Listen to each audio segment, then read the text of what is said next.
À l'heure de la pleine mer, au Tréport, au beau milieu de la semaine. D'ordinaire, les quais sont vides. Aujourd'hui, pas un bateau ne manque, pas un n'est à la mer. Trop de vent, trop de houle, trop dangereux. Le problème, c'est que ça dure depuis des semaines et la vente du rare poisson ramené les jours d'accalmie ne permet pas de rattraper le manque à gagner. Les salaires des gens n'augmentent pas, hein. Alors on peut pas augmenter comme on veut, hein.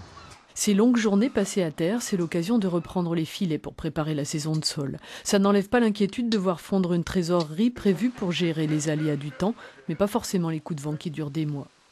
Oh, alors là, on est très très mal. On fait comme tout le monde, on fait poireauter nos fournisseurs et puis voilà. Et il y a certains qu'on ne peut pas faire poireauter, comme les charges sociales qui viennent de tomber là. Eux, on est obligé de les payer. Il y a aussi les matelots qu'il faut payer même quand l'argent ne rentre plus.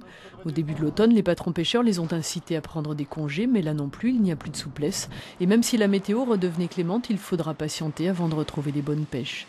Les coups de vent, on les ressent en surface, mais ça se ressent sur les fonds. Donc ça va remuer tous les sédiments, les structures de fond. Et par le fait, dès qu'ils vont pouvoir ressortir, ils vont travailler sur des fonds complètement démontés. On va casser du matériel. Enfin, il va falloir un certain temps avant que ça revienne dans des conditions normales de travail. Le problème touche toute la façade atlantique. Les responsables des comités des pêches de Bretagne, de Haute-Normandie et du Nord-Pas-de-Calais réunis ont interpellé le ministre de la Pêche espérant obtenir de l'État un report de charges.